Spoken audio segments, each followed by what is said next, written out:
Olá, pessoal, bom dia. Sejam todos bem-vindos mais uma vez à disciplina Tec de Pescado. Hoje, 29 de março de 2021. Nossa, o mês de março voou, hein? Final de semana já é dia de comer chocolate. Comer mais chocolate, né?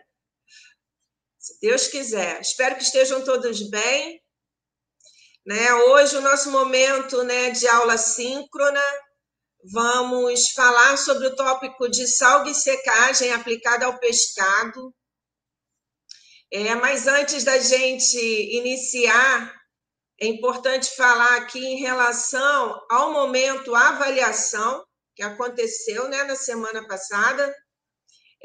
Para os alunos que perderam aí esse momento, que tiveram alguma dificuldade, que vão precisar fazer a segunda chamada, não se preocupa.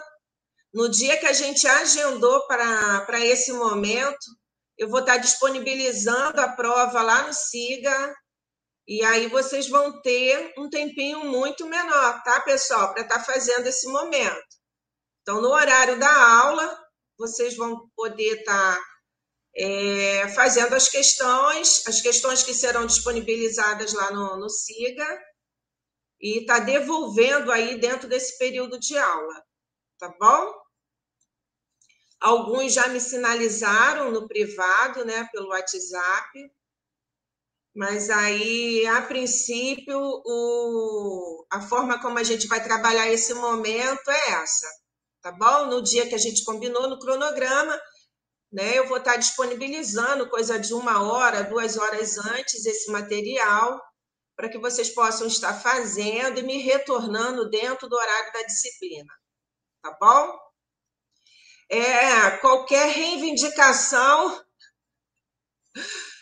se pronuncia aí depois lá no grupo, por favor, de preferência no grupo, para que todos possam estar tendo ciência, tá bom? E aí, como é que foi esse momento para vocês em relação à aula síncrona, referente ao tópico de salga e secagem? Muitas dúvidas, muita curiosidade, alguém querendo contribuir em relação à temática proposta? Eu coloquei aqui no chat um link para vocês terem acesso ao processo de salga e secagem do peixe, pelas comunidades pesqueiras artesanais, como é que elas têm trabalhado esse momento, Eu disse para vocês no nosso primeiro encontro que a pesca ela tem uma importância relevante aí para os estados costeiros, de uma forma em geral, a nível de mundo. Hoje, o segmento artesanal contribui com 50% de toda a produção de pescado, toda a produção de pescado a nível de mundo, tá, pessoal? Então, dos 178 milhões de toneladas que foram produzidas no ano de 2018, 50% teve como origem na pesca artesanal, tá bom? E aí, em cada parte do nosso país, em cada região, destacando-se aí de uma forma muito forte, até para estar mantendo esse caiçara no seu local de origem, e aí toda essa cultura, toda essa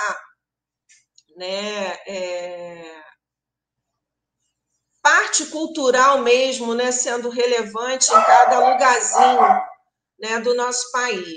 E aí eu coloquei esse vídeo que vai poder estar demonstrando para vocês essa prática, só que é uma prática acontecendo fora aqui do nosso país, na região de São Tomé, lá no Golfo, e eu fiz questão até de estar colocando esse momento para que vocês possam ver a tamanha relevância para esses povos, para os quilombolas, para os indígenas, do quanto essa tradição é importante, tá bom? No nosso país, na região norte, nordeste, Maranhão, principalmente, né, as salgadeiras, elas têm uma relevância econômica, socioeconômica muito grande, tá bom? Então, não deixem de assistir, né, o link que eu coloquei aí acima. Estou colocando um outro link aqui também que fala sobre o processo industrial, né, do bacalhau. E aí, neste link aí que eu acabei de colocar para vocês, né, tá melhor de entender, né, porque o primeiro é um português muito, né, arrastado aí a gente tem que estar assistindo 2, 3 vezes o vídeo para poder estar entendendo, tá bom?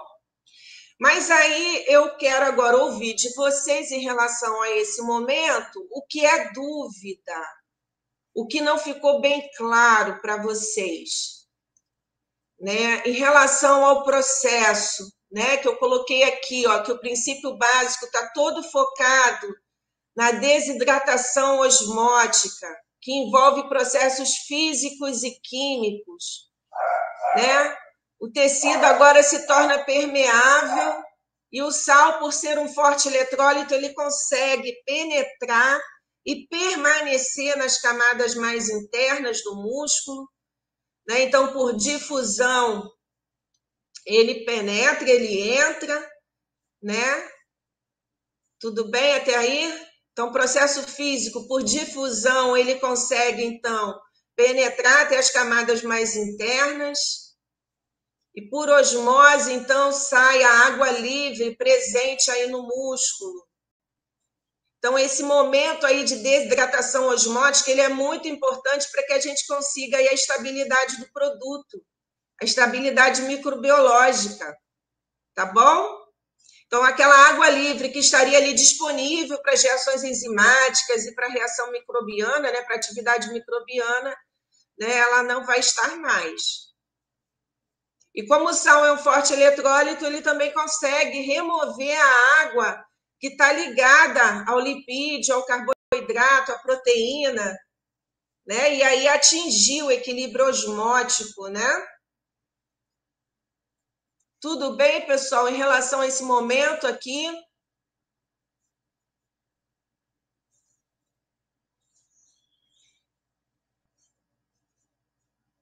Ah, sim, Thaís.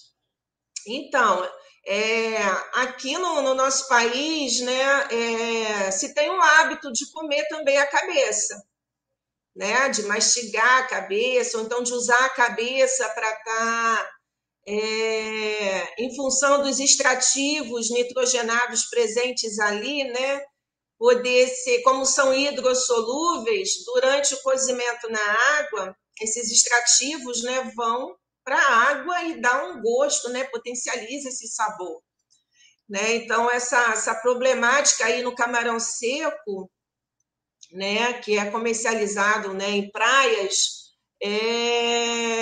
ele não é só seco, né, ele é frito também, né?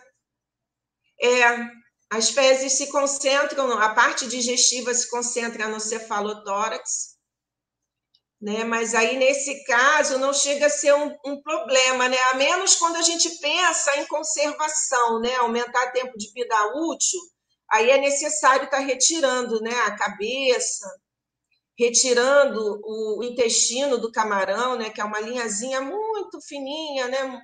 Escura, que você consegue ver ao longo dos segmentos da cauda, tá? Mas boa parte de toda a parte digestiva no cefalotórax, na cabeça.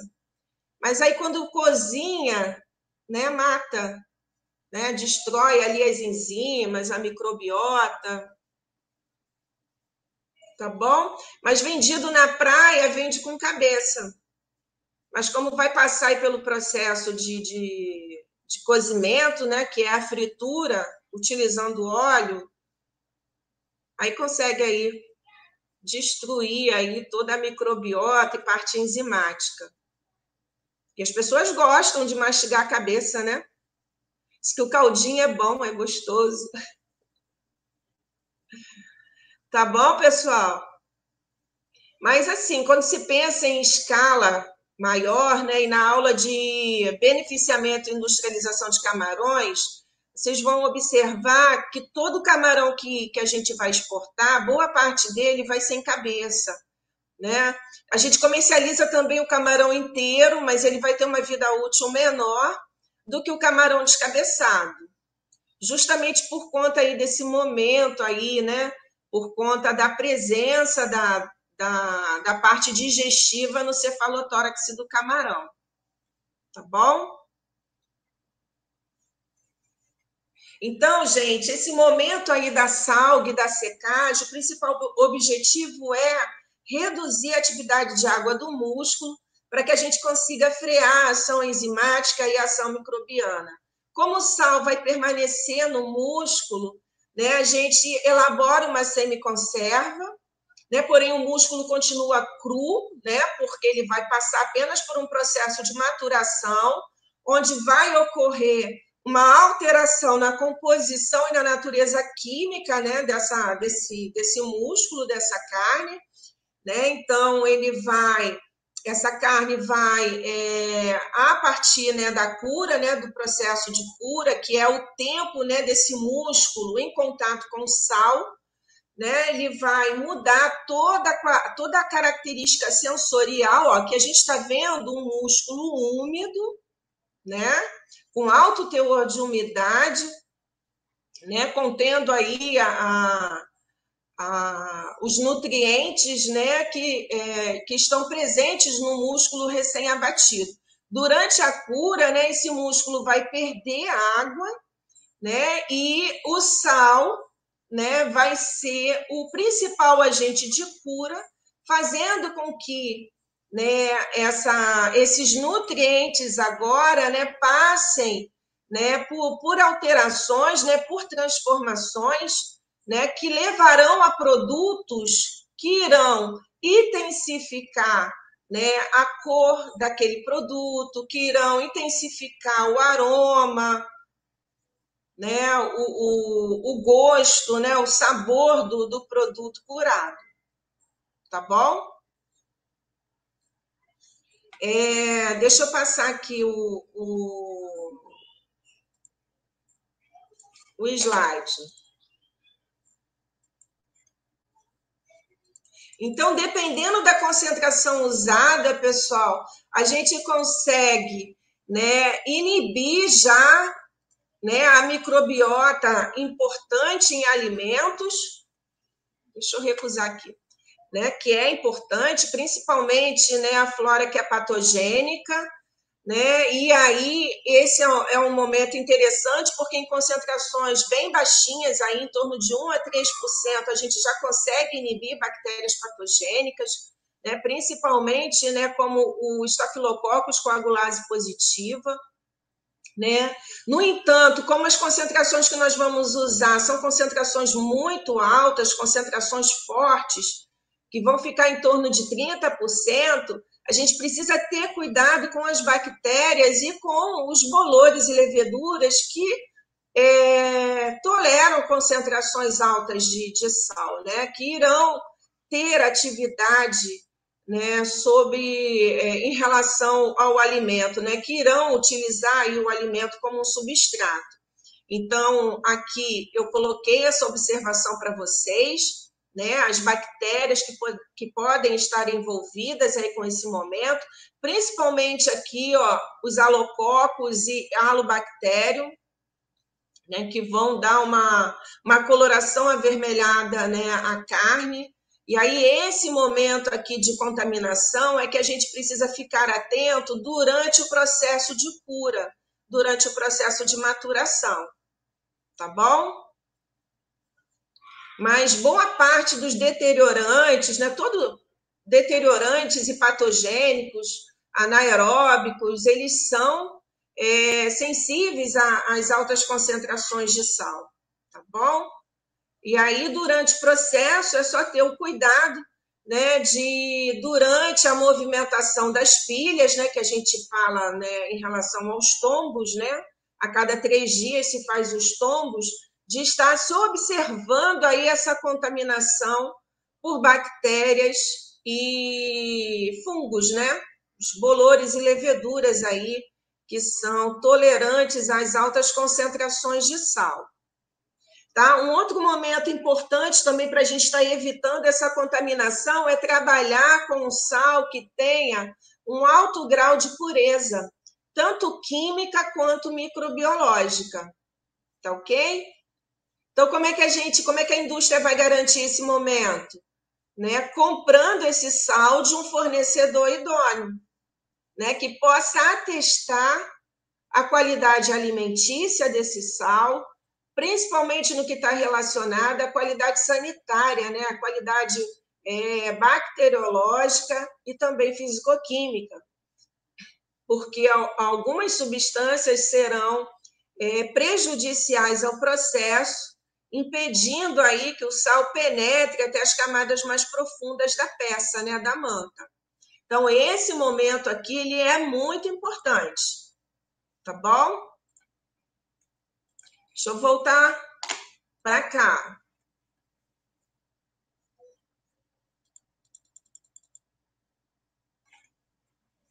Em relação à legislação, alguma dúvida?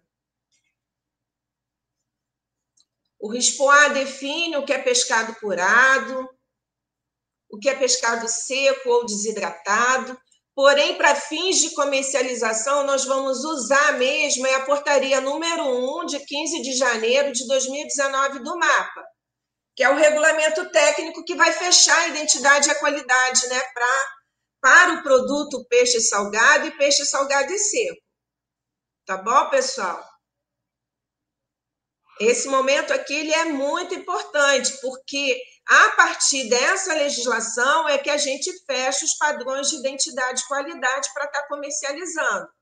Mesmo hoje, a nossa indústria não elaborando peixe salgado e seco, tá bom? Peixe salgado e seco, tá? Mas ela define até para fins mesmo de importação, tá ok?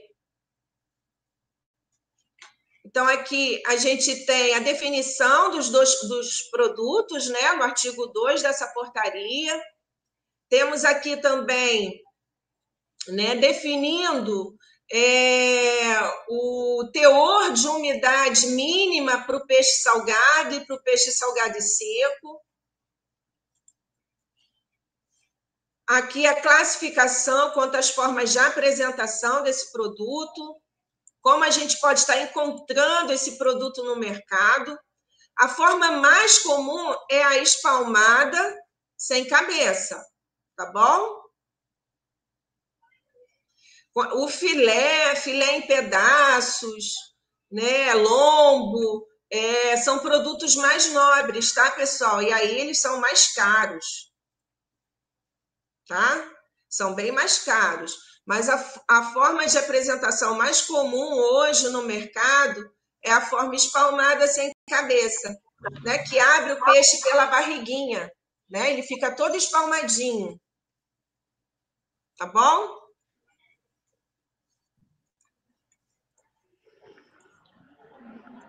Alguém quer perguntar? Bom, pessoal, em relação a ingredientes, né? Obrigatório sempre sal e peixe.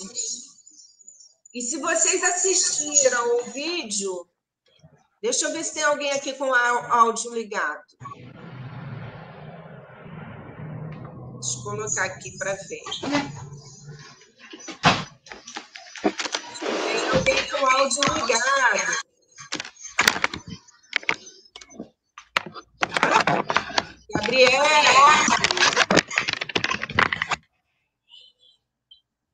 Gabriela Araújo. Desculpa, professora. Oi. Pode falar, Gabriele. Não, foi sem querer, desculpa. Não tem problema, não. É porque não sabia que era eu. O som da minha voz pelo seu áudio. Eu não sabia que era eu, desculpa. Nada, às vezes sai mesmo. Um dia desses, na reunião, eu estava brigando com o Miguel, né? Porque chamando a atenção dele, né? fica assistindo aula, mas voando. Aí o meu colega me chamou no WhatsApp, no privado. Gese, seu áudio tá ligado. Que eu tava pelo Não, celular. gente, faz Eu tava parte. pelo celular. Aí eu entrei agora pelo computador e foi. E deixou ligado. Mas Não enfim, tem desculpa. problema não, tá? Então, pessoal, aqui em relação ao ingrediente obrigatório, se vocês assistiram o vídeo lá, né, que mostra todo o processo de processamento, né, para a obtenção do bacalhau, o processo industrial, né, o único ingrediente que essa indústria portuguesa usa é o sal, tá? Mas é permitido na legislação o uso de outras especiarias e até mesmo, né, de alguns aditivos, de alguns fosfatos, né, para poder estar aí garantindo uma melhor qualidade durante o armazenamento do bacalhau, tá? Mas normalmente, né, se usa só o sal e o peixe, tá bom? Aí eu coloco aqui que essa legislação, né, de 2019 ainda ressalta esse momento em relação à composição apropriada, né, do sal que vai ser utilizado. Ele tem que ter qualidade alimentícia, né, ausência de material estranho, sem sinais de contaminação por sujidade, garantir a qualidade, né, bacteriológica e físico-química. Porque senão ele acaba sendo um veículo de contaminação aí para a matéria-prima que vai ser usada no processo, tá? Como é uma semiconserva, precisa manter sob refrigeração durante todo o período que ele ficar armazenado, né, estocado, né, para ser distribuído e comercializado, e no ponto de comercialização também, tá? Ele precisa ser mantido aí a uma temperatura que não ultrapasse 7 graus Celsius, tá bom? Denominação do produto, esse momento aqui, atentar para a questão das espécies que são utilizadas hoje, né, que são processadas hoje como bacalhau, tá? Principalmente aqui, ó, no parágrafo único do artigo 14, para as espécies das famílias Salmonida e Gadide, além do nome comum, deve ser incluído na rotulagem o nome científico da espécie. Isso é importante porque hoje, para ser bacalhau, a gente tem que trabalhar com gados morua, o gados macrocefalos e tem o gados ogaque também, que são as espécies consideradas, que são usadas para elaborar o bacalhau, tá bom? Se utilizar qualquer outra espécie, é necessário que essa denominação a fins de rótulo, né, seja bem clara, tá? Porque vai chamar de peixe salgado e seco, tipo bacalhau, né? Não pode dizer que é bacalhau, tá bom? Então, é peixe salgado e seco, tipo bacalhau.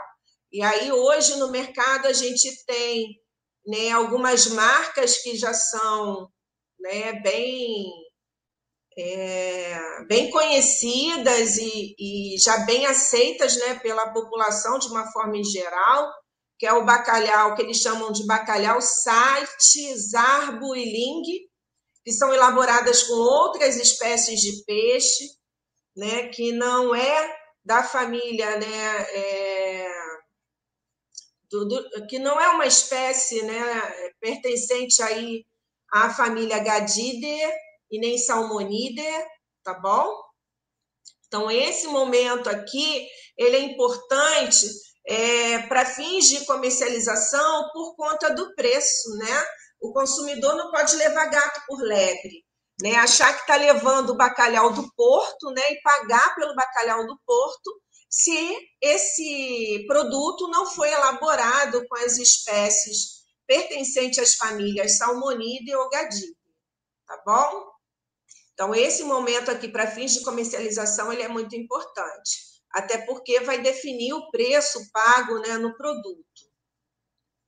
Em relação à qualidade do sal, né? Esse momento aqui é um dos mais importantes, né? A ação dele sobre a carne, né? Porque ele tem ação desidratante, ação bactericida, principalmente por conta da presença do íon cloro, né? Que vai ter uma ação muito efetiva sobre principalmente as catepsinas, que são as enzimas que irão hidrolisar, né, proteínas, né?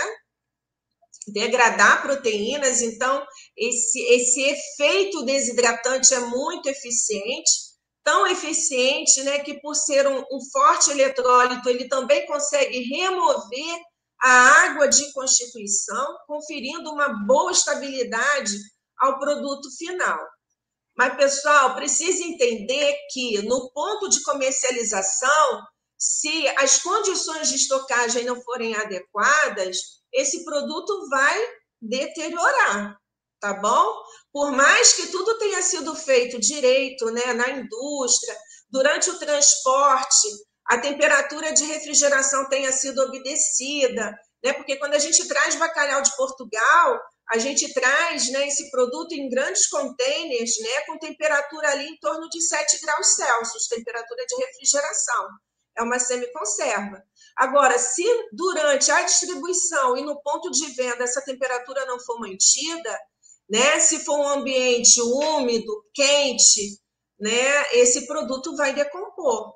Até porque, né, a microbiota que vai crescer aqui, né, é uma microbiota halofílica, né, halófila, né, que tolera concentrações muito altas de sal, né? E esse peixe, como ele foi elaborado pelo processo tradicional, nós temos um teor de sal muito alto aqui, né? Então essa microbiota vai se desenvolver, né? E vai decompor o peixe. Como é que a gente vai saber que está decomposto? Porque as características sensoriais serão alteradas, né? Na superfície, principalmente, né, do produto, né, não pode estar úmida, né? Não pode estar viscosa, gomosa, limosa. A superfície precisa estar seca. No momento que passa o dedo, né, que você passa o dedo na superfície do produto, a sua mão tem que escorregar. Não pode ter umidade aqui na superfície, né? Então, esse momento nos pontos de venda é que, às vezes, faz com que, né, essa vida útil seja menor pelas condições de armazenamento empregadas ali no momento da comercialização, tá? Esse momento aqui, pessoal, em relação a essa granulometria, o que eu preciso frisar aqui para vocês? Às vezes a gente tem dificuldade de encontrar o sal médio, né? É muito fácil encontrar o sal de granulometria fina e o sal grosso, né? O sal médio, às vezes, a gente tem dificuldade de encontrar no mercado, né? Que é o mais apropriado aí para o processo, né? No vídeo, eu não sei se eu consegui me fazer entender em relação a esse momento, né? Em relação ao sal fino, por ser muito fino, né? E como as proteínas que compõem a musculatura, elas têm afinidade por sal, elas vão absorver, né, esse sal de uma forma muito rápida. E aí esse momento aqui, né, de absorção, né, pela afinidade mesmo que a proteína tem pelo sal, vai fazer com que forme uma fina camada proteica na superfície do músculo, impedindo que o sal vá até as camadas, né? Penetre até as camadas mais internas.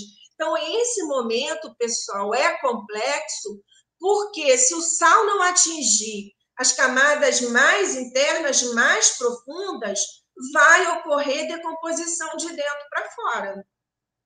Tá bom? Então, lá no final do processo, nós vamos ter um produto com um odor ruim, né, com odor de peixe decomposto, né? Então, aparentemente, né, no aspecto geral, a gente conseguiu atingir o objetivo, tá bom? Porém, o peixe ele vai ter um odor, né, ruim, alteração do sabor, em função da decomposição que ocorreu de dentro para fora. Isso é muito comum nas salgadeiras artesanais no Nordeste do nosso país, principalmente no Maranhão. Porque o que acontece? O pescador artesanal, ele comercializa o peixe na forma fresca. Deixa eu voltar para cá, porque eu só estava olhando o slide. Eu não tinha a visão aqui do mural. Né? E lá, eles comercializam o peixe já eviscerado. Tá? O consumidor não gosta de comprar o peixe com vísceras. Né? E aí, conforme vai passando os dias, esse peixe vai perdendo frescor. Né? O músculo vai se decompondo. Né? Até porque eles não vão ter gelo em quantidade suficiente para manter esse peixe aí durante essa vida útil aí no gelo. Então, o que eles fazem? O peixe, quando começa a perder o seu frescor, né, ele começa a mostrar essas alterações através das características organolépticas, eles usam a salga para mascarar essa perda de frescor. Tá? Então, isso é muito complicado, principalmente quando a gente pensa no uso de espécies que são produtoras de histamina, né, para esse tipo de processamento. Né? Então, se perdeu o frescor, né, e a microbiota já utiliza ali o peixe como substrato, isso significa dizer, né, que já tem metabólito tóxico presente ali. E se for um produtor de histamina, já tem a histamina presente. Né? Eu lembro de certa vez, um aluno, né, que veio fazer o mestrado sanduíche aqui conosco, né, que ele chegou a ressaltar que achava que o índice de mortalidade lá mortalidade infantil no Maranhão era alto, até por conta desse momento aí, porque as crianças com 5, 6 meses já comem a torta feita de peixe salgado e seco. Né? Então, ele chegou a levantar aí essa hipótese. Professora, será que esse índice não é alto por conta da presença da histamina? Aí eu falei assim, eu não sei, tem que fazer pesquisa, né? A gente tem que investigar, mas é um problema de saúde pública, né? Ficou essa interrogação. Ele veio se capacitar até para poder, né, de repente, estar trabalhando esse momento no doutorado dele lá no Maranhão. Né? Então, é algo assim bastante sério. A gente não pode usar a salga, né, e os métodos de salga e secagem para estar mascarando a qualidade da matéria-prima, né, o frescor dessa matéria-prima para consumo. Tá? Por isso, a gente sempre vai estar falando aqui que é importante o alto grau de frescor dessa matéria-prima para que ela possa ser processada. Tá? Porque qualquer alteração nessa qualidade, qualquer alteração no frescor, vai alterar gosto, vai alterar odor, né, que é o aroma, vai alterar a textura. Eu já cheguei a ressaltar isso com vocês, né? Em relação à sardinha verdadeira para ser enlatada, quando é condicionada no gelo, para o enlatamento, no máximo, aí em torno de 5 a 6 dias para colocar dentro da lata. Agora, se for congelar, no máximo 2 dias no gelo, só 2 dias. Por quê? Porque a gente sabe que mesmo mantida no gelo, né, o processo ali, né, a autólise, ela vai, né, continuar de uma forma desacelerada, mas vai continuar. Né? Então, a gente precisa manter aí essa qualidade, né, sensorial para que o consumidor possa receber esse pescado com qualidade para o consumo e para que a indústria possa processar. Tá bom? Então, em relação ao sal grosso, seria o inverso. A penetração aqui seria muito lenta, tá? Apesar de ter uma salga uniforme, essa penetração seria muito lenta. E aí ocorreria o mesmo problema, né, de decomposição de dentro para fora. A gente chama essa decomposição de dentro para fora de odor ácido, tá? Então, o mais recomendado seria, neste caso, trabalhar com uma mistura de sal fino e sal grosso, na proporção de 1:1, né? 50% aí de cada. Né? O Gonçalves ele até recomenda a proporção 75-25, né? Na mistura, 75% de sal fino e 25% de sal grosso. Eu prefiro trabalhar com 1:1, porque eu acho que a gente erra menos aí nesse momento, tá? Mas esse momento aqui, pessoal, ele é importante porque, né, vai fazer com que, de fato, a gente consiga, durante o momento, né, de cura e de maturação, conseguir aí com que esse sal penetre de forma homogênea em todas as partes do corpo do animal, né, ou da manta. Se a gente estiver trabalhando aí com o peixe, né, espalmado, que é a forma de apresentação mais comum, né, a mais encontrada, fazer com que essa penetração ocorra de forma homogênea, tá? Em relação à temperatura, eu acho que eu não preciso nem falar, né? Vocês sabem que temperatura elevada aqui vai acelerar reações químicas, né, no músculo do pescado. Então, essa faixa aqui é a ideal para estar, né, fazendo com que o processo seja eficiente. Então, não pode ser alto e também não pode ser baixa demais, porque senão o sal não penetra até as camadas mais profundas.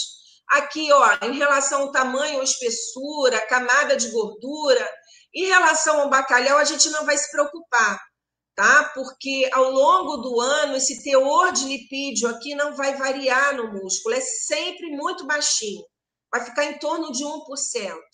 Tá? Agora, em relação ao tamanho ou espessura, é que a gente vai ter um pouquinho mais de preocupação, porque se ele tiver um pouco mais espesso, né, se ele for maior, até porque existe uma correlação entre, né, espessura e comprimento, né? Quanto maior a espessura, maior é o animal.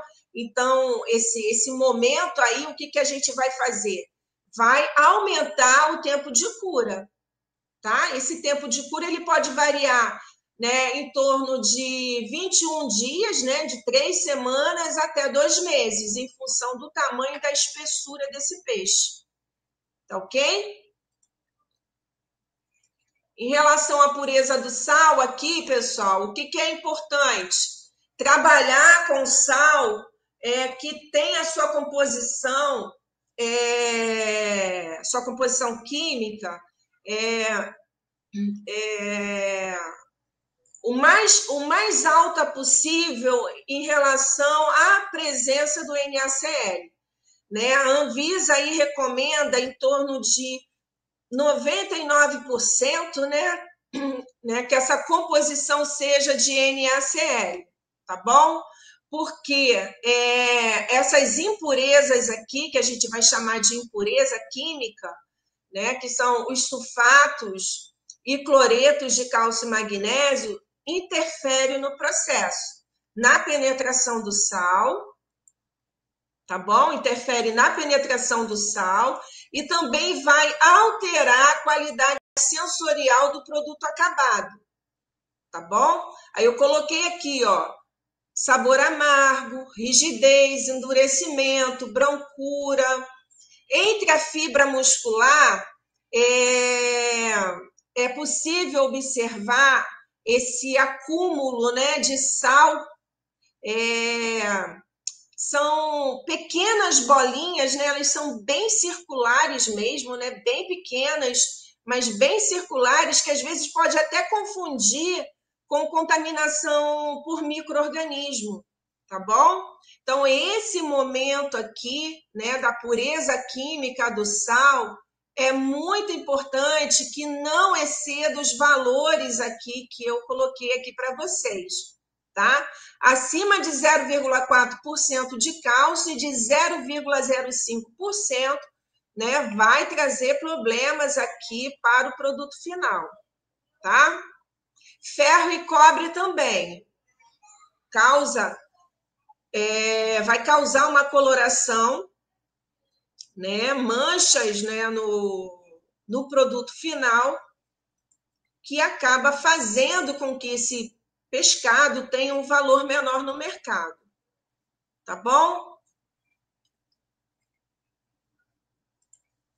Pessoal, em relação a esse momento, dúvidas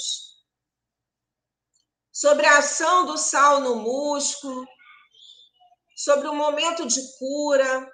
Os produtos que serão formados são produtos de baixo peso molecular, né? São ácidos graxos de baixo peso molecular, principalmente, né, ácidos graxos de baixo peso molecular, que irão conferir, né, esse sabor, né, de produto curado, esse aroma de produto curado, né, que irão, né, o sal reagindo aí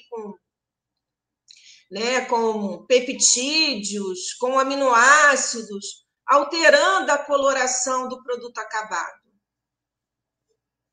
Sabor amargo, isso. Sabor amargo quando esse sal tem impureza química, quando apresenta cloretos e sulfatos de cálcio e magnésio acima do que eu coloquei aqui nesse slide para vocês. Tá bom? Até 0,4, 0,05, a gente não vai ter nenhuma alteração em relação ao produto final. Acima desses valores aqui é que a gente passa a ter problema. Tá bom? Agora, as substâncias que vão ser formadas vão dar aquele gosto bom de produto curado. O sabor só se torna amargo se houver esse momento aí, né, do sal, né, com impureza química, ou se houver ação da microbiota sobre o músculo, né, sobre o produto final, tá bom? Aí sim a gente tem problema. Tá ok?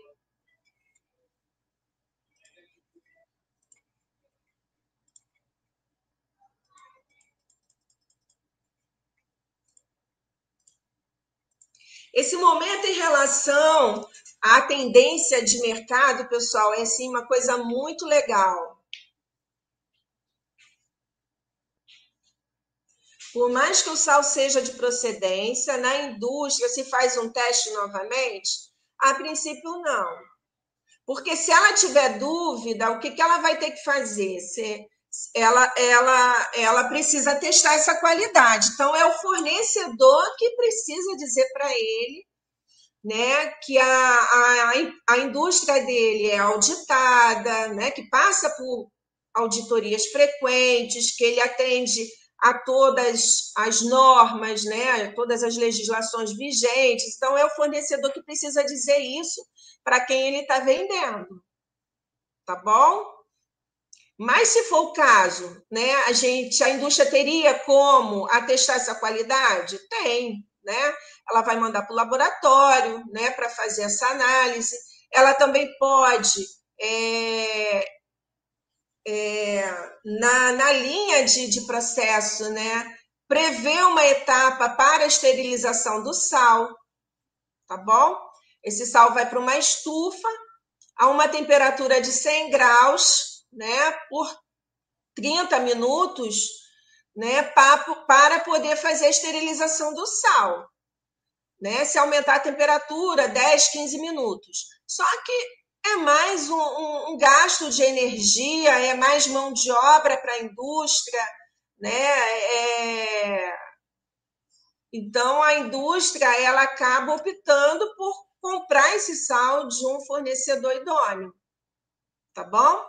É possível fazer a esterilização do sal na indústria? É, mas para a indústria que trabalha com grandes volumes, né? E se vocês assistiram o filme, né, deu para perceber isso, né? Os tanques lá contendo sal, né? Eles chegam a retirar o sal do tanque com pás e jogando em cima, né? Do peixe ali espalmado, né? Já aberto. Então, isso acaba dificultando um pouco aí em relação a tempo de processo. Tá bom? Legal? Beleza, tranquilo. Deixa eu voltar aqui. Então, essas tendências de mercado, pessoal, o Brasil ainda importa muito bacalhau que é processado pela forma tradicional, né? Com altas concentrações de sal, com tempo de secagem mais extenso, né? Porém, na Europa, né, e o mercado internacional de uma forma em geral, esse momento tem sido um pouco diferente, né? Até para que a indústria pudesse abraçar um nicho da população que não consumia esse tipo de produto, né? Que é a população mais jovem, né? A população aí que vai dos 20 aos 35, né? Que não tem muito hábito de estar consumindo esse tipo de alimento, foi colocado no mercado o bacalhau light, né? Esse bacalhau light, ele não passa pelo processo de cura tradicional, né? Esse sal, ele é injetado no músculo do peixe, né? Então é uma salmoura que é injetada na peça, né? Na manta, e em seguida, né? Essa salmoura, após a injeção da salmoura, esse pescado ele é embalado e ele vai direto, né, para a distribuição e comercialização. Então, quando esse peixe, né, chega, né, esse alimento chega para o consumidor, ele chega com uma qualidade sensorial totalmente diferente, diferenciada, né, do produto tradicional. É um peixe que vai ter uma coloração mais clara, né, ele vai ter um teor de umidade mais alto, né, ele é bem mais suculento, né, em função desse teor de umidade, ele tem um gosto menos apurado, um aroma menos apurado, porque esse processo de cura não foi intenso, né? Então, uma forma que a indústria, né, encontrou de atender, né, de abraçar esse nicho de mercado, foi colocar um produto diferente, né, um produto inovador, né, que é o bacalhau light, que tem um tempo de cura muito menor. Essa concentração de sal fica em torno de 12%, podendo chegar a 20%, tá bom? Então, são as tendências de mercado, né, para estar cada vez mais atendendo a um público, né, mais jovem, a um consumidor mais jovem, tá bom?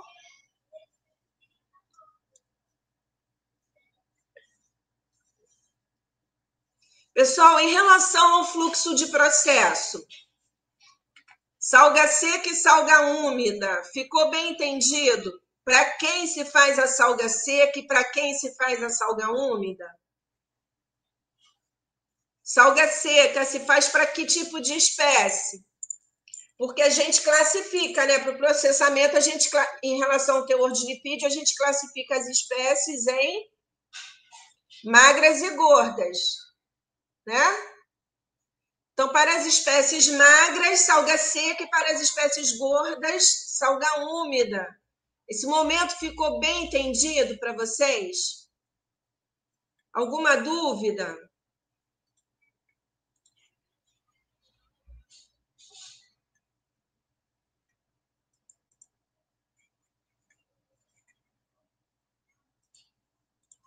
Silêncio total.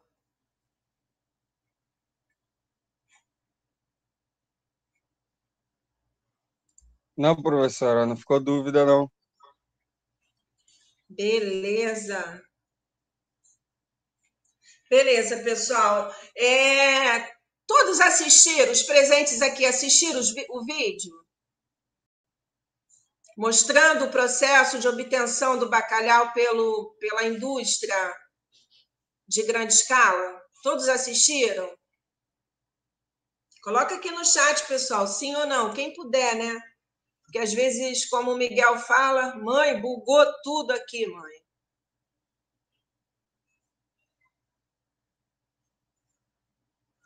Sim.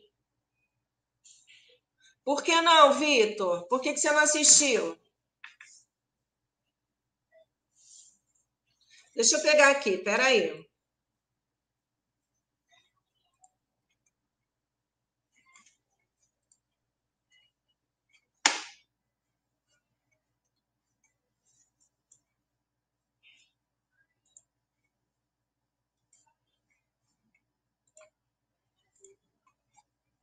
Stephanie assistiu, Rani.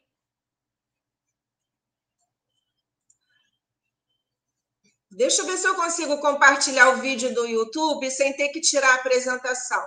Será que precisa tirar a apresentação? Deixa eu descompartilhar para não dar problema. Permitir.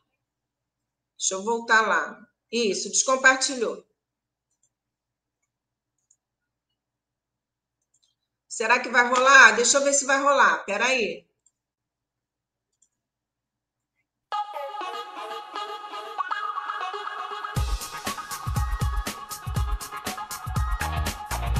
O bacalhau congelado.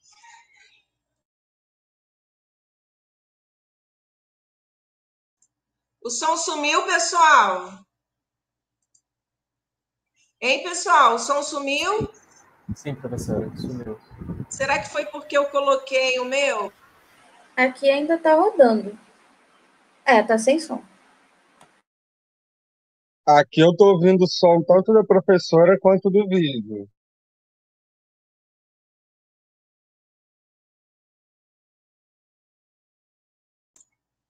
Eu vou parar aqui rapidinho porque eu parei de ouvir o som. Espera aí. Aqui tá rolando som, é um sotaque português. Isso mesmo. Então, todos estão ouvindo?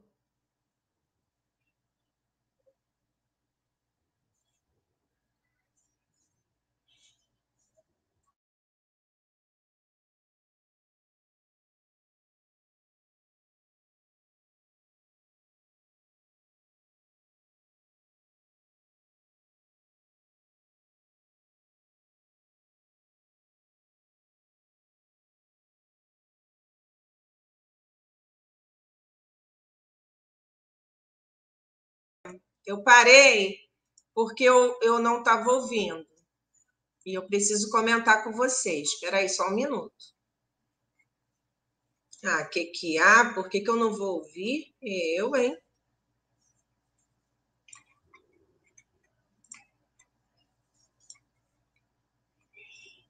Compartilhar um vídeo do YouTube. Vou lá compartilhar.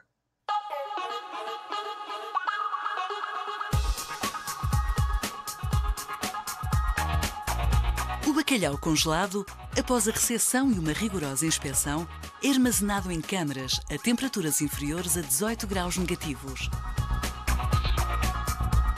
A produção inicia-se com a descongelação do peixe e a escala, processo que consiste na abertura do peixe pela face ventral e pela remoção de 2/3 anteriores da coluna vertebral. De seguida, o peixe é lavado, podendo-se retirar ou não o peritoneu, e é salgado. O bacalhau é colocado com a face ventral para cima, sobrepondo-se a camada de peixe e sal.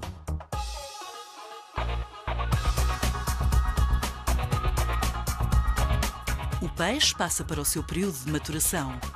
Após a cura, o bacalhau é novamente lavado e estivado em tabuleiro, onde é arrumado de forma sequencial e tamanho uniforme. Os carros com os tabuleiros são então colocados nos túneis de secagem. Nesta fase, começa a desidratação do bacalhau com ar forçado, a temperatura e umidade controlada. O tempo de secagem varia conforme o tamanho e espessura do bacalhau. Depois de seco, é descarregado dos tabuleiros e novamente paletizado, sendo posteriormente classificado em função do seu peso e qualidade. É embalado e armazenado em câmaras frigoríficas, sendo depois distribuído para o comércio nacional e internacional.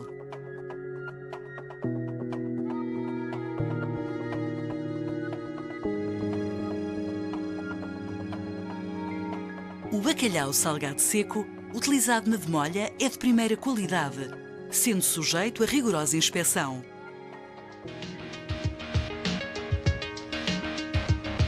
Posteriormente é cortado e selecionado de acordo com o seu tamanho e espessura e estivado em tabuleiros. Segue-se então a demolha. O tempo deste processo varia consoante o tamanho e a espessura da posta. O bacalhau demolhado é retirado do tanque e encaminhado para os túneis de ultracongelação.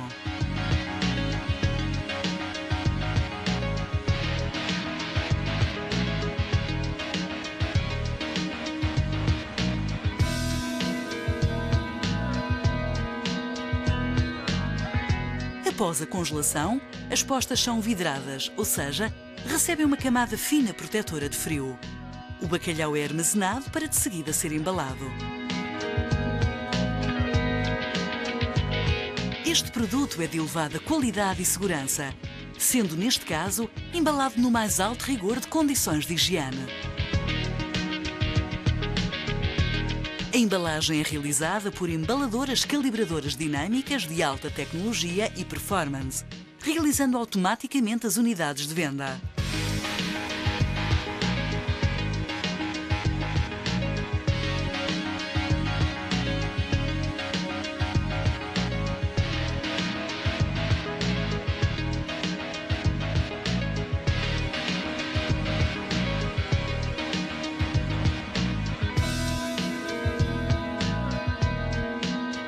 O produto é rotulado e armazenado a temperaturas inferiores a 18 graus negativos para posterior comercialização.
Pessoal,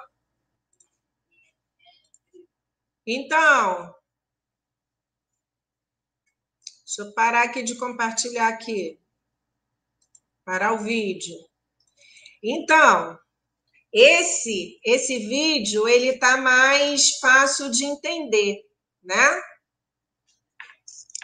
Mas aquele primeiro que eu encaminhei para vocês, ele também é muito bom, até porque a gente tem um médico veterinário ali, né, falando, né, de todo o processo de obtenção do bacalhau. E aí eu acho que isso é assim, um estímulo para vocês, né, que vocês podem estar atuando aí nesse segmento, né, que envolve a cadeia produtiva do pescado. Assim como no outro vídeo, ressalta, né, que o bacalhau elaborado, né, pela indústria portuguesa é um bacalhau de primeira qualidade, porque a matéria-prima é congelada ainda a bordo da embarcação, né, fazendo com que, né, esse produto seja elaborado com uma matéria-prima com um alto grau de frescor, né? Então, detalhe, né, professora, né, se foi congelado logo assim que chegou à embarcação, né, ainda estava no momento de pré-rigor, né? Então, se o músculo nem entrou em rigor mortis, né, e isso não vai interferir na qualidade final, né, principalmente no que está relacionado à textura desse produto, tá bom? Então, esse médico veterinário, né, que está ali como gerente de produção, ele ressalta, ou que está fiscalizando ali o processo, ele ressaltou que era o bacalhau feito, né, com a matéria-prima que tinha mais alto grau de frescor, porque esse peixe ainda era congelado a bordo da embarcação, né? E ao longo das etapas de processamento, né, do processo operacional, né, eles ressaltam a importância, né, das boas práticas para que se possa garantir a qualidade sanitária, né, do alimento. Então, isso é muito importante, né? Essa matéria-prima ela tem que ter alto grau de frescor, né? Ela precisa ser, né, manipulada de forma correta para que essa qualidade possa ser mantida e elaborar, né, o produto, né, com qualidade. Ah, professora, mas eu fui no mercado e aí, né, eu encontrei o peixe gomoso, todo vermelho. Com certeza o problema não foi na indústria, tá? O problema foi ao longo aí dessa distribuição e comercialização. Em algum momento esse produto foi exposto a temperatura alta, ambiente úmido, principalmente, né, os que não recebem embalagem, né, que são vendidos a granel. Então, esse momento é bastante, né, complexo aí, né, no que está relacionado à comercialização do produto. Alguma dúvida em relação às etapas que compõem o fluxograma operacional, pessoal? Na etapa de descongelamento, ficou alguma dúvida? Porque para entrar na linha de processamento, tem que descongelar, né? Então, sempre descongelamento rápido, temperatura da água 15 graus Celsius por no máximo 2 horas. Tá bom? Esse tempo de 2 horas fica em função do tamanho e da espessura do peixe, tá? Esse tempo de descongelamento ele fica muito em função desse tamanho do peixe que vai ser processado. Tá ok? Pode-se descongelamento rápido, pode fazer o descongelamento lento? Pode, né? Mas não é muito comum, né, a indústria lançar a mão do descongelamento lento. Pode acontecer para o atum, que é um peixe maior, ou até mesmo para a sardinha, que é congelada, que pode ser congelada em salmoura, tá? Mas o descongelamento lento, a temperatura da câmara frigorífica fica aí em torno de 4 graus, com ventilação forçada, né, em torno de 1 a 2 metros por segundo, para poder acelerar o descongelamento, né? Tá bom? E pode fazer o descongelamento mix. Quando atinge -7 no interior, né, na próxima espinha, leva para o descongelamento rápido. E aí esse descongelamento rápido vai ficar em torno de 10, 15 minutos. Né? O que é o descongelamento rápido? Água a 15 graus, clorada a 5 ppm, tempo final do descongelamento 2 horas. Tá?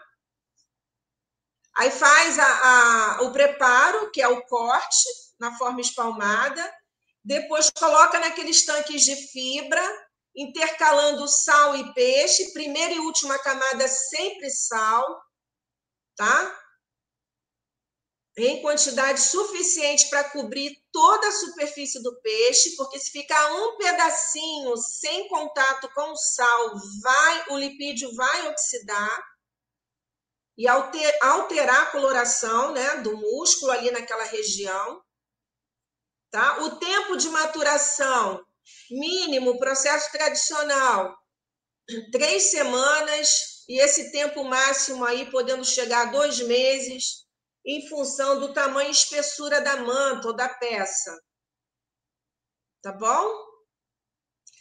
Em cada tombo, eles fazem uma remoção do sal que está na superfície, né, da manta, e coloca mais sal, tá bom? Esses tombos, que é nada mais, nada menos do que uma movimentação na pilha, porque quando você arruma o peixe dentro do tanque, em camadas sal e peixe, pessoal, Esse momento ali, né, de cura é importante, tá? Mas quando se faz a movimentação, um dos objetivos, né, de se fazer essa movimentação é diminuir a pressão dessa pilha nas peças que estão abaixo da pilha, né? Então, se faz essa movimentação para poder uniformizar essa pressão nas peças, visualizar os focos de vermelhão, se tiver contaminação por bactéria, tá ok? E também evitar as condições de anaerobiose, porque pode crescer micro-organismo anaeróbico, tá bom? Então, esse momento é muito importante. Aí, passa por um tanque contendo água potável, para remover esse excesso de sal e torna a colocar mais sal. Ah, professora, mas não vai fazer o músculo absorver água? Não. O músculo tem afinidade por água? Tem. Mas já tem uma alta concentração de sal nele. Ele não vai absorver, tá bom? É importante retirar esse sal, né, da superfície, porque o sal é altamente higroscópico. Então, ele acaba absorvendo a umidade do meio. E essa umidade vai para onde? Para a superfície do peixe. Tá bom? Então, quando vai para os túneis de secagem, né, ficar atento aí que esse momento da secagem utilizar temperaturas que não ultrapassem 50 graus. Geralmente fica em torno de 40, 42, com ventilação forçada, né? Porque a água que o sal não conseguiu remover do tecido, quando a peça entra em contato com esse ar quente, o que vai acontecer? A água que está na superfície entra em contato com esse ar quente e evapora.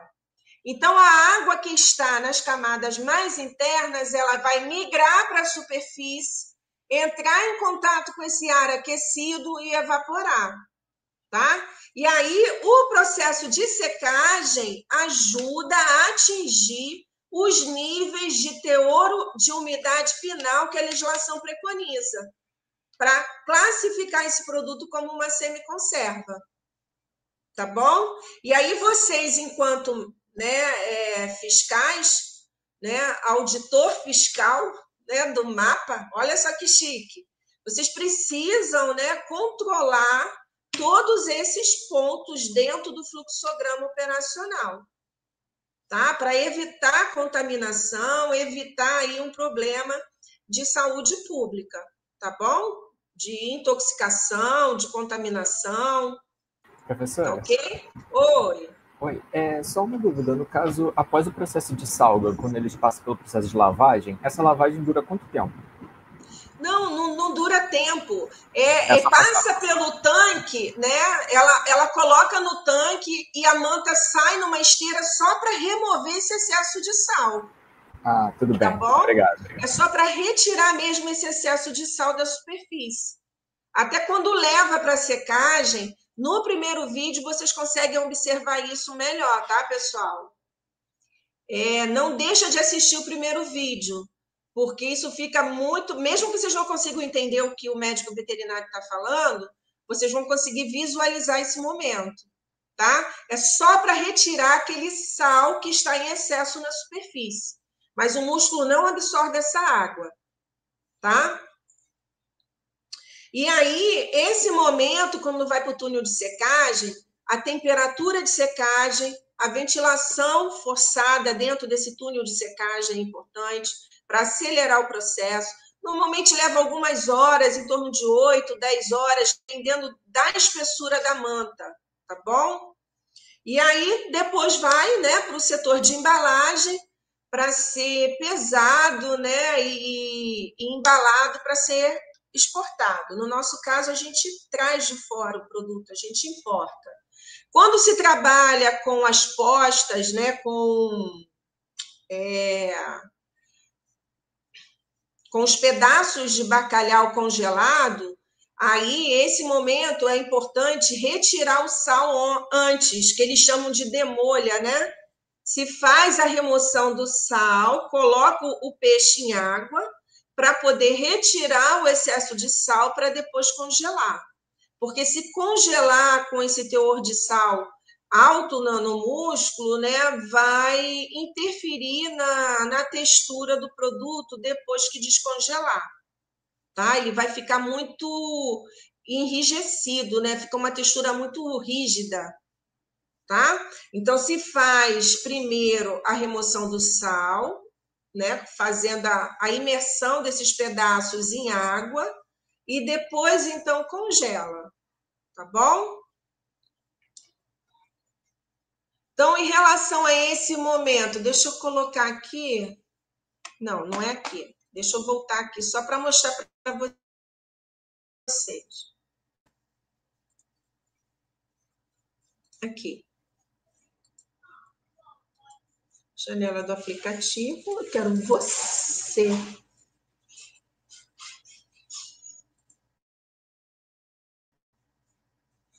Tá aparecendo o slide, pessoal? Tá sim, professora. Sim? Tá bom. Então, esse momento aqui, pessoal, ficar atento, porque o teor de umidade final do peixe salgado e seco vai ficar em torno de 52,9%, tá bom? Com uma atividade de água 0,75%. Ótimo, excelente aqui para poder ter um bom controle da parte microbiológica, tá? Teor de sal mínimo no músculo 12%, para poder evitar aí problemas com ação enzimática e ação da microbiota, tá? No processo de salga úmida, que não é muito comum a gente, né,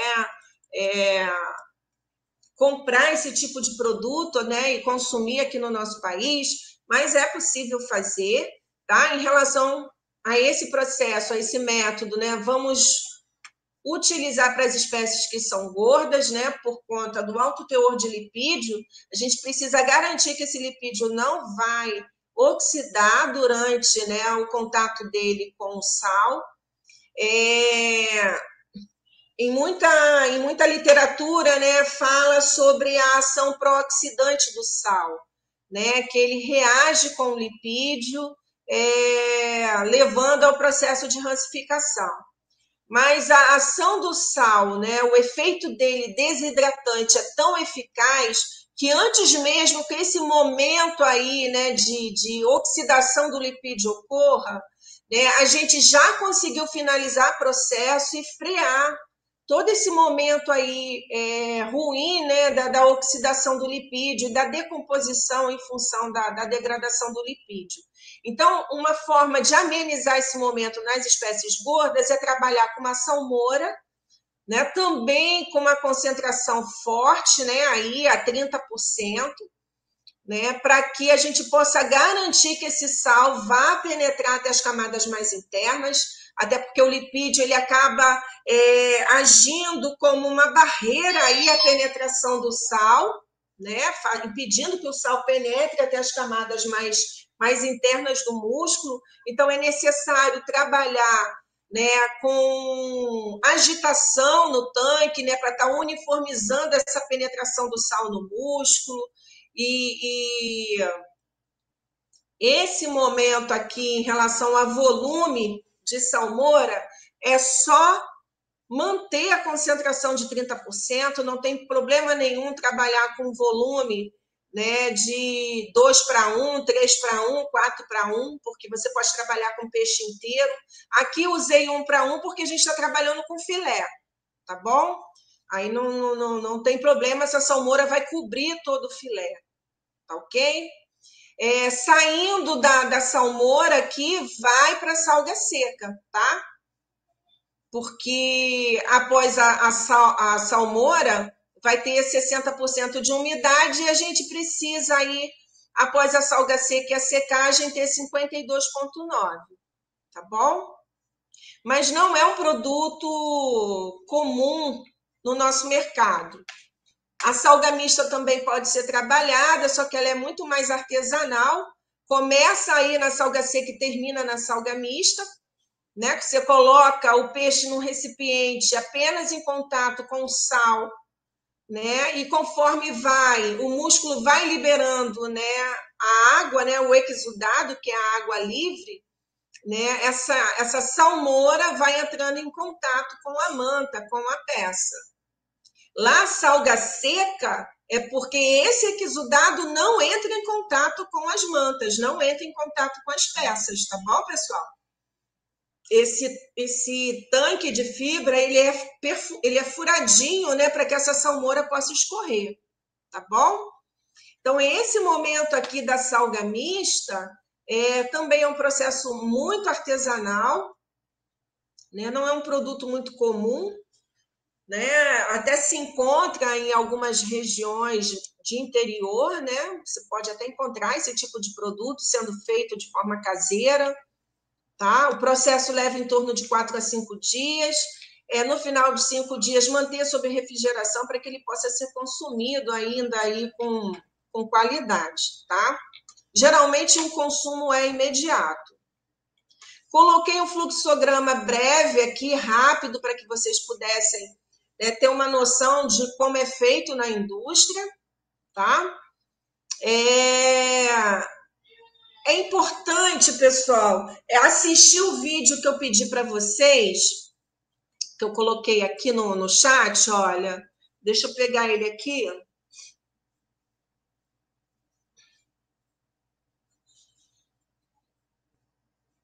Aqui, ó. Olha ele aqui. De forma artesanal. Deixa eu ver se eu consigo copiar o link. Copiar o endereço do link e colocar lá no nosso grupo para que vocês possam assistir.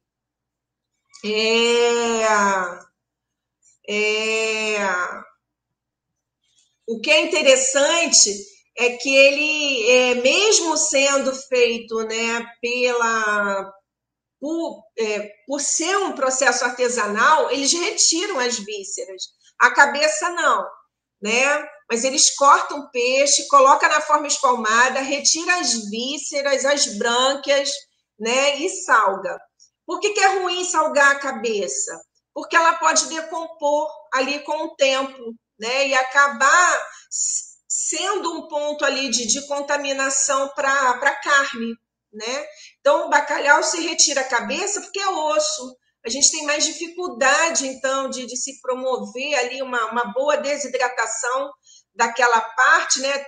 Tem carne, mas tem mais osso do que carne, né? Então, a cabeça ela acaba sendo retirada. Então, esse momento, né, do quanto é importante a evisceração, né? O preparo aqui para que possa ser conduzido, né, para a cura, para a maturação. Após o final da salga, vai para a secagem, né, nos túneis de secagem. Pode ser feita ao sol, natural, sim, mas para a indústria que trabalha com grande escala tem que ser artificial, não tem como, tá bom? E aí, após a secagem, atingindo aí os níveis de umidade para ter uma boa estabilidade microbiológica e atender o que a legislação preconiza, né, para salvaguardar a saúde pública, né? Não pode comer peixe e morrer, né? Como tem acontecido aí com esse momento aí da doença, né? Da urina preta, né? Da síndrome de RAF.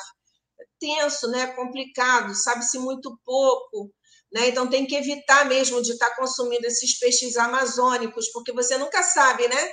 Se vai ser alérgico ou não, se vai ter reação ou não. Então o melhor é evitar. Tem tanto peixe aí para ser consumido, né? Para quê? Né? Ficar comendo, né, esses peixes aí que a gente ainda não fechou, né, não tem dados epidemiológicos, né? Então, esse momento é muito importante, porque em relação aqui aos processos que atende, né, ao mercado internacional, a gente precisa, de fato, garantir que não vai ter contaminação, tá bom? Pessoal, deixa eu voltar aqui para o slide para colocar aqui, peraí. Essas alterações aqui que podem ocorrer, né, durante a elaboração do produto. Vocês podem acreditar, pessoal, que na indústria, né, que trabalha com grandes volumes, esse momento não acontece.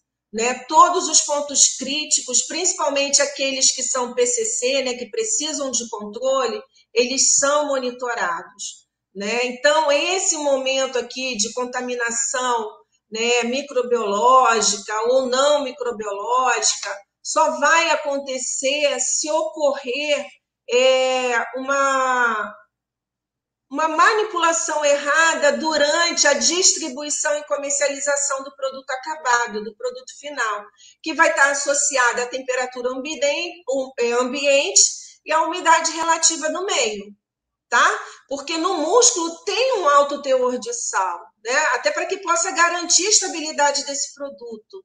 Então, se ficar num lugar quente e úmido, vai, né, absorver essa umidade e favorecer aí o crescimento da microbiota, que tolera concentrações elevadas de sal, tá bom?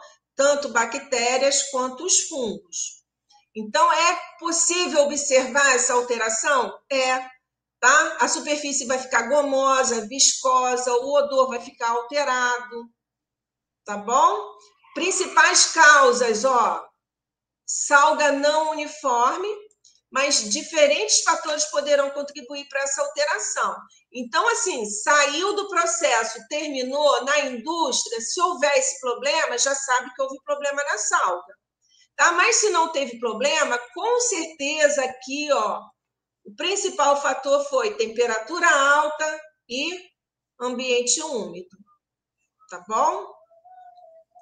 De ordem não microbiológica, em função da oxidação do lipídio, larvas e parasitas, pessoal, a principal causa aqui vai ser a secagem, tá? Um momento da secagem natural, né? Então não tem telas aí para proteger, né, o produto, né, que está sendo desidratado ao sol, e aí, né, vai lá a mosquinha, coloca os seus ovinhos e larvas e parasitas, então, aí infestando o alimento, tá bom? Pessoal, dúvidas? Não deixa de assistir o vídeo, eu vou colocar lá no grupo também, tá? Para que vocês possam assistir, são tão curtinhos. Professora. Tá? Ajuda na hora de estudar para a prova. Oi. Fome? Então, eu não sei se perguntaram, mas a senhora tem alguma previsão de quando vai liberar as notas da primeira prova? Quem está falando comigo? Vitor. Oi, Vitor. Vitor, eu gostaria muito de estar liberando até o final dessa semana, mas eu tive muitas reuniões na semana passada, e aí esse meu momento lá no SIGA foi muito, muito pouco, entendeu? Então, eu espero que eu consiga fazer isso. Se eu não estiver liberando agora até o final dessa semana, no máximo até segunda-feira que vem, depois da Páscoa, tá bom? Presente Tá bom, de Páscoa obrigado, para vocês, tá, Vitor? As notas foram boas? Vitor, não sei, porque eu ainda não comecei. De coração, juro, ainda não consegui começar. Ah, tá, entendi. Entendeu? Olha só, o nosso reitor falou comigo que eu tinha que fazer uma outra apresentação na quarta-feira, né? E aí eu tive que mexer na apresentação novamente para poder estar, né, com o grupo lá das empresas. Gente, tinha gente da Nuclep, da ICN, da Vale, da Porto Sudeste e mais o nosso reitor, né? Eu fiquei nervosa de ver comandante daqui, comandante dali. Eu falei assim, gente, o que eu estou fazendo aqui? Eu só sou uma professora, né? Mas consegui vender bem o meu peixe e o professor Berbara disse que acha que a gente vai conseguir emplacar aí, né, esse momento de uma unidade de beneficiamento para o pescado marinho aqui da região da Costa Verde, né, de implantar essa unidade no município de Mangaratiba. Então, assim, eu fiquei bastante feliz, mas depois disso também fiquei muito cansada, Eu precisei estudar o método Canvas. Vocês já ouviram falar nesse método? Então, tive que estudar 2 dias esse método e ficar com um colega meu que é diretor da nossa Ineagro para estar adequando a apresentação, né, para essas empresas, porque eles não querem um projeto acadêmico, eles querem um produto, uma ideia, algo que possa ser vendido e que possa ser rentável. Né? E esse momento para a nossa universidade é importante. E aí consegui ir na quinta e sexta, né, outras atividades, mas eu espero poder começar a corrigir amanhã, se Deus quiser. Uma média aí de 10, 15 provas ao dia, eu acho que até o final de sexta eu já consegui finalizar, de repente até na quinta mesmo, tá bom? Tá bom, Vitor? Combinado? Tá certo, professora. Então tá bom. Pessoal, sem dúvidas, na quarta-feira a gente se encontra de novo. Tentar fazer esse momento de atividade síncrona. Se por acaso ocorrer algum imprevisto, eu transformo em assíncrona, até porque o professor Berbara não falou mais nada, se vou ter que estar disponível ou não na quarta-feira. Mas se ele me chamar no privado, aí eu comunico vocês, tá bom? Tá ok? Combinado? Então tá bom. Até quarta-feira, se Deus quiser. Uma ótima semana para vocês. Semana Santa, pessoal. Obrigada. Come mais peixe aí, por favor. Tá bom? Vamos aumentar o consumo de peixe aí nessa semana. Fiquem com Deus. Tchau, tchau, professor. Tchau, um beijo, uma ótima semana. Vou parar de gravar. Beijão. Tchau.